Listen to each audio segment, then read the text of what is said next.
ایک اور سوال تحریر فرمایا کہ آج کے دور میں کام کرنے والی خواتین مثلا لیڈی ڈاکٹر کیا عبادات اور معاملات کریں کہ ثواب اور اللہ تعالیٰ کا قرب حاصل کر سکیں؟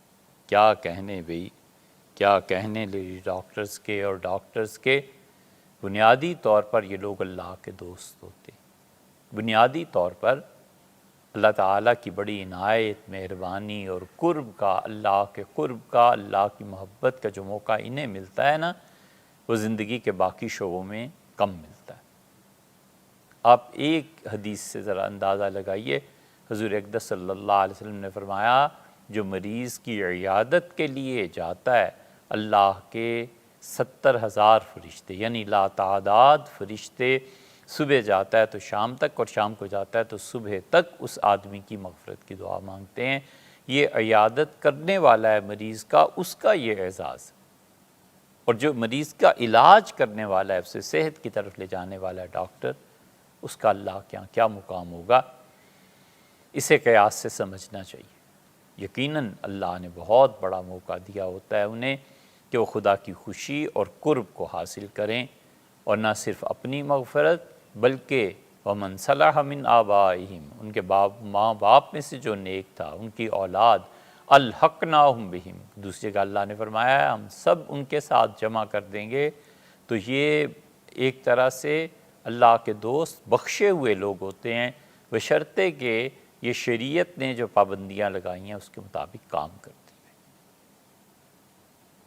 اللہ تعالیٰ نے اپنے قرب کا جو موقع اور محبت کی اور عنایات کا جو مواقع انہیں دیے ہوتے ہیں، کم لوگوں کو ملتے ہیں۔ بڑی عبادت ان کی اپنی نماز، حلال کا رزق، روزے، حج کا بر وقت ادا کرنا، شریعت جو پابندیاں جو فرائض، ان کو پورا کرنے کے بعد سب سے بڑی عبادت خلق خدا کی خدمت ہے۔ آپ کی تسبیح، آپ کی نماز نوافل، آپ کے روزے نفلی، سب سے بڑھ کر یہ ہے کہ آپ انسانوں کی خدمت کریں، انسانوں کو صحت کے لیے اور انسانوں کو بیماریوں سے نجات کے لیے دعوت دیں، بلائیں، لوگوں کے پاس جائیں۔ اس سے بڑی عبادت کوئی نہیں۔ حضور اقدس صلی اللہ علیہ وسلم نے فرمایا خیر الناس من ینفع الناس، سب سے اچھا لوگوں میں وہ ہے جو لوگوں کو نفع پہنچاتا ہے۔ اور آپ جانتے ہی ہیں کہ آپ کے قلم کی ایک تحریر کتنی نفع دیتی ہے۔ مریض تڑپ رہا ہے، مر رہا ہے، آپ نے ایک گولی، ایک دوا دی، 10-15 منٹ میں اسے سکون شروع ہو گیا۔ دانت کا مریض ہے، پریشانی اور کیا کیا الم اور تکلیف و مصیبت کو برداشت کرتا ہے، اور آپ نے 5 منٹ میں اس انسان کا درد دور کر دیا، اس کو نیند آ گئی، اس نے اللہ کی عبادت کی۔ کیا کہنے ان چیزوں کے، لیکن اس کے ساتھ ساتھ یہ کرنا چاہیے کہ آدمی اپنے آپ کو خدا کی عبادت کا بھی پابند بنائے۔ خدا کی عبادت بھی اپنی جگہ پر بہت اہمیت رکھتی ہے۔ اب کوئی کہے کہ کھانا ضروری ہے کہ پینا ضروری ہے، سونا ضروری ہے کہ جاگنا ضروری ہے، ہر ایک کا اپنا اپنا مقام ہے۔ سوئے گا نہیں تو جاگے گا کیسے، اور جاگے گا نہیں تو سوئے گا کیسے؟ کھانا کھائے گا تو پینا بھی ضروری ہے، پینا ہے تو کھانا بھی ضروری ہے۔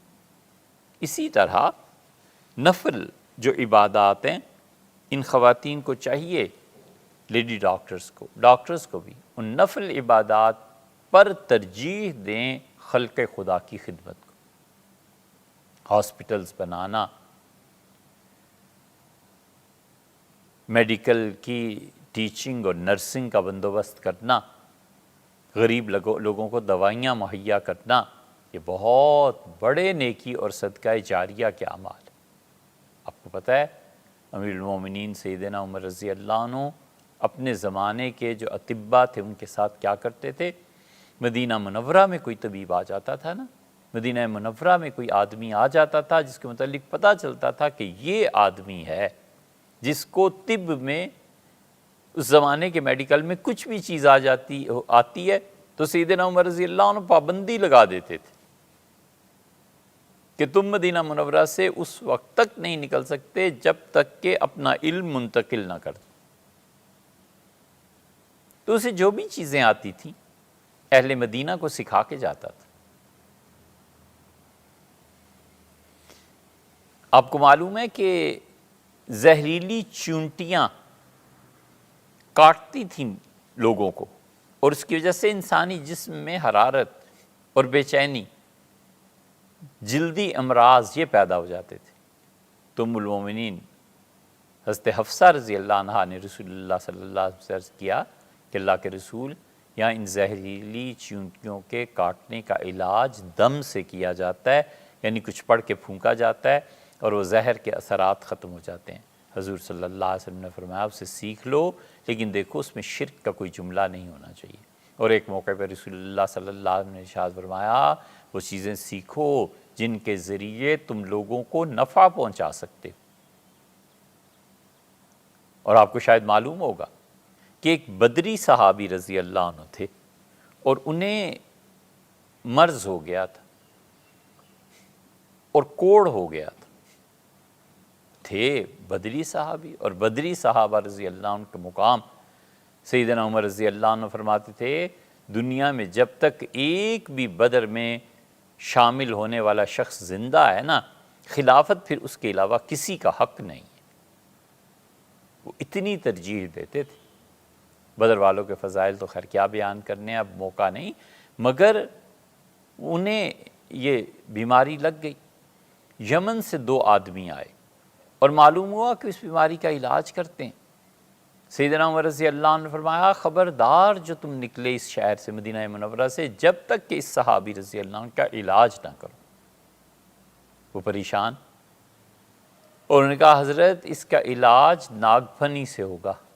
ناگ پھنی یہ بالکل چپٹا سا ایک سبز رنگ کا ایسے چپٹا سا ایک پودا ہوتا ہے اور اس کے کناروں پہ کانٹے اگے ہوتے ہیں، ایلوا کہتے ہیں، الویرا کہتے ہیں، کچھ ایسے ایلوویرا کہتے ہیں، کچھ ایسا ہی لفظ ہم نے سنا ہے۔ کسی ضرورت کی بنا پر ایک مرتبہ اس کی مزید تحقیق کرنی پڑ گئی تھی، تو اس وقت جو ڈاکٹرز تھے انہوں نے ایلوویرا ہی بتایا تھا کہ اس کو چھیل کے، کاٹ کے، چھیل کے اور پانی میں دھو کے اسے کھایا جائے۔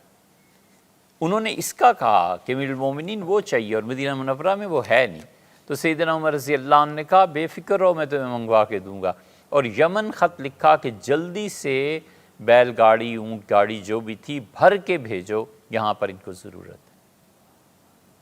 اتنا شغف تھا۔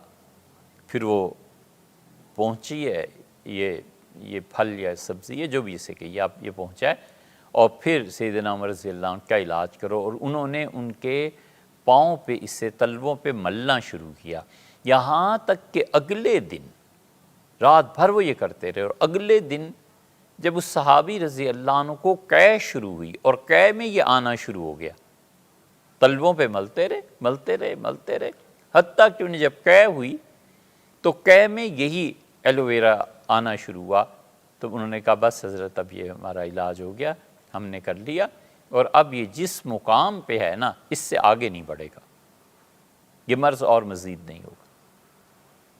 نہیں ہوا۔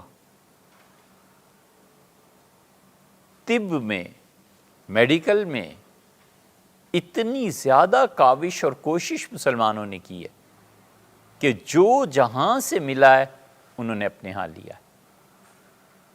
یہ تو ہمیں شرم آنی چاہیے کہ ہم اپنے گھر کی چیز پڑھنے کے لیے غیر ممالک میں جاتے ہیں۔